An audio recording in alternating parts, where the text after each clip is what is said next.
tandanya ahli sunnah wal jamaah. Ya. Tandanya satu. Tanda umumnya maksudnya. Iya. Umatku tidak akan bersepakat untuk umatku secara luas itu ya. Sebagian besar umatku kata Rasul itu tidak akan bersepakat untuk sesuatu yang bertentangan dengan syariat. Artinya kalau kita kepingin tahu ciri-ciri ahlu sunnah wal jamaah itu seperti apa, ya itu kata Rasul. Karena secara mayoritas umat Islam itu tidak akan pernah tidak akan pernah bersepakat untuk katakanlah untuk menentang syariat secara mayoritas. Lah saat ini secara mayoritas di seluruh dunia, bukan cuma di kampung kita, bukan cuma di kabupaten kita, di seluruh dunia secara mayoritas yang paling banyak itu adalah orang yang mengikuti 4 mazhab. Maka kalau ikut yang 4 mazhab, asalkan 4 mazhab ini dipraktekkan beneran, pasti ahlu sunnah wal jamaah. Yang lain ada nggak? Mungkin ada. Jadi kalau ikut 4 mazhab, jaminan pasti ahlu sunnah wal jamaah. Kenapa? Karena sudah dikatakan oleh Rasul secara mayoritas nggak mungkin umatku itu akan menentang syariat, nggak mungkin. Itu. Lah terus selain itu ada apa enggak? Ya mungkin ada itu loh, walaupun di luar 4 mazhab itu loh. Paham ya? Tapi kalau pasti bener ikut 4 mazhab. Pasti bener. Itu. Ini di luar itu bisa bener, bisa tidak. Ini syaratnya adalah tadi. Cuman mazhab itu harus dipahami juga. Ini harus silahkan mau ambil yang salah satu boleh, nggak apa-apa. Itu artinya kan mungkin kalau di Indonesia mayoritas Syafi'i, kalau di Maroko ya mungkin Maliki, kalau di Saudi misalkan itu mungkin Imam Ahmad Hambali kan gitu, bermacam-macam itu. Tetapi secara mayoritas kita lihatnya secara mayoritas itu seperti itu. Nah, ini karena memang tidak akan yang namanya umat Islam itu memang tidak akan bersepakat untuk menentang syariat secara mayoritasnya. Walaupun kadang-kadang ada yang mengatakan pakai dalilnya begini, nanti Islam itu datang asing. Nah, nanti di akhir zaman Islam itu akan asing kembali gitu. Maka berarti saya sekarang terasing. Berarti benar saya ini. Berarti benar saya ini. Itu dalil nanti kalau mau kiamat ini. Iya, kalau nanti mau kiamat itu iya itu. Kalau sudah ini. Artinya maksudnya di dalam hal ini orang yang memegang syariat itu memang orang yang akan terlihat aneh itu yang kuat itu. Nah, tetapi tadi syariat yang benar-benar syariat, karena kadang-kadang merasa sudah sesuai syariat padahal belum.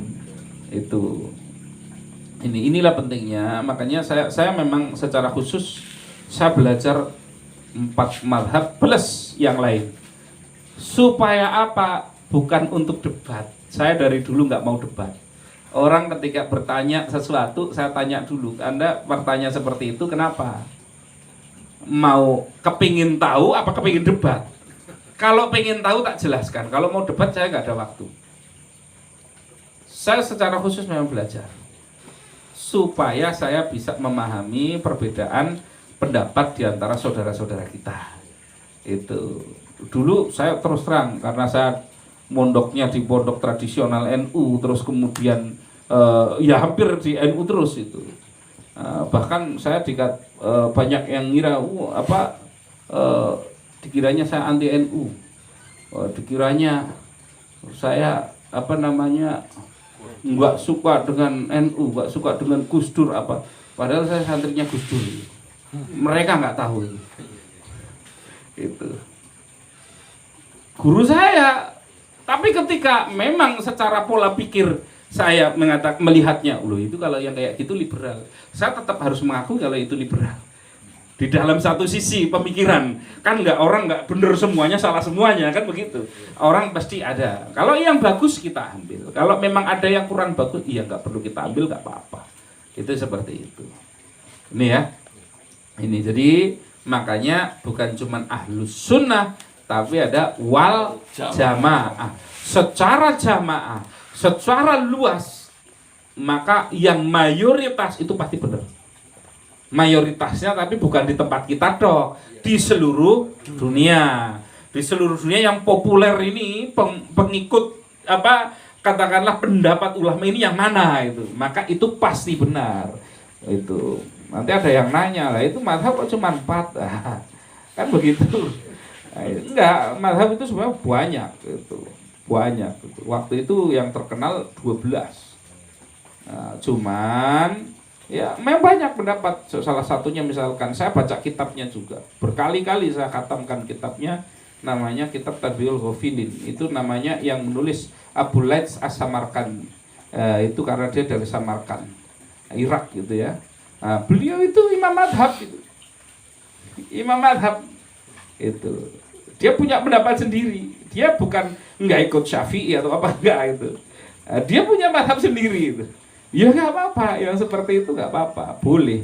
Cuman ternyata dari 12 itu ternyata semuanya sudah ada di yang 4. Jadi yang 4 ini sudah menghimpun dari seluruhnya itu loh. Nah, itulah kenapa akhirnya ulama-ulama dulu berijtihad bahwa cukuplah yang 4 ini yang sebagai panduan. Kalau mau bener ikut yang 4. Nah, dan ini juga sudah dikabarkan oleh Rasulullah, di mana nanti sepeninggal Rasulullah di dalam masa 300 tahun itu adalah masa yang dijanjikan oleh Rasulullah sebagai masa keemasan umat Islam. Nah, ternyata disitulah lahir ulama-ulama besar, termasuk ulama-ulama hadis. 4 imam madhab, ada Imam Nasai juga ada di situ, Imam Abu Dawud di situ, Imam Bukhari di situ sebagai ahli hadis nomor 1 di dunia itu kan. Imam Muslim punya guru Imam Bukhari gitu. Makanya derajat hadisnya itu yang tertinggi itu Imam Bukhari itu.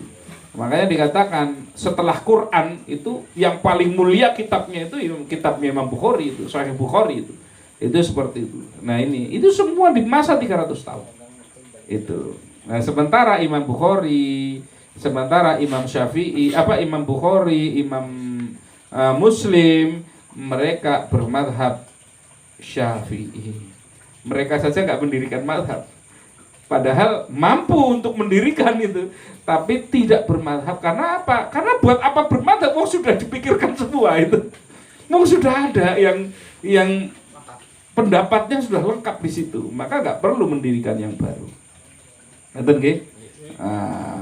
Kuncinya di kata jamaah, bukan cuman ahlus sunnah, tetapi wal jamaah.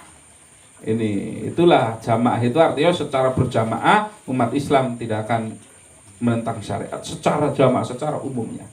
Itu. Jadi kalau misalkan tiba-tiba ada aliran tertentu, ini kan musim itu. Muncul nabi baru, pengikutnya 30 orang lah, ini jelas salah ini. Itu kayak gitu. Ada lagi silahkan. Ini